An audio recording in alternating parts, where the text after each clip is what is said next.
ഏറ്റവും വലിയ സെൽഫി എടുപ്പുകാരുണ്ട് താനൂറിയാണെന്ന് പറയട്ടെ ചെറുപ്പക്കാരാ. ലോകം എങ്ങനെ ഓടിയാലും അതിന്റെ പിന്നിലോടുന്നവരാണ് യുവാക്കള്. ചെറുപ്പക്കാര് എന്ത് പുതിയ മോഡൽ വന്നാലും അതിന്റെ പിന്നിലാണ്.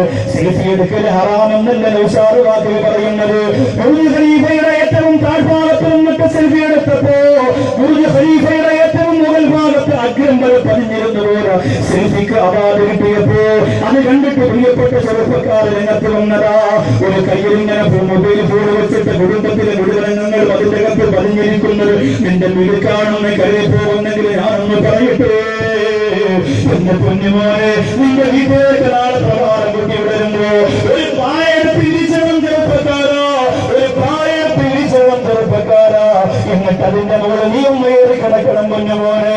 എന്നിട്ട് അത്ര പുരട്ടിയ പഞ്ഞി കൊണ്ടുവന്ന് നിന്റെ മൂക്കിലും നിന്റെ കണ്ണിലും നിന്റെ ചെവിയിലും വെക്കുക.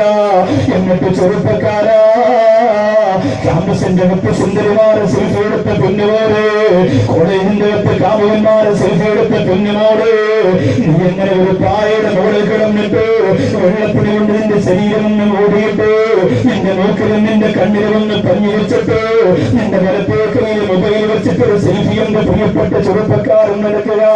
എന്നിട്ട് മാറിയിരുന്ന് നോക്കണോ പൊന്നുമോനെ, ആരാണ് അവാർഡ് തരിക, ആരാണ് കൈയടിക്കുക, ആരാണ് ലൈക്ക് ചെയ്യുക, ആരാണ് കമന്റടിക്കുക.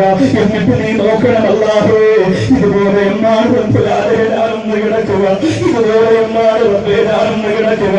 ആ സമയത്തെ കുറിച്ച് മോലമീനാണ് ജീവിച്ചു പോയോ പ്രിയപ്പെട്ടവരെ, നമുക്ക് പരാജയമാണ്. ഇബ്രാഹിം സയ്യാദി റളിയല്ലാഹു അൻഹു പറയുന്നു, നിങ്ങൾ ഈ മയ്യത്തിനെ കുറിച്ച് ഓർത്തുകൊണ്ട് നിങ്ങൾ കരയണ്ട. കാരണം എന്തെന്നറിയോ, അയാൾ രക്ഷപ്പെട്ടിരിക്കുകയാണ്. കരയേണ്ടത് നിങ്ങളെ കുറിച്ച് ഓർമ്മിച്ചിട്ടാണ്. പെങ്ങളെ,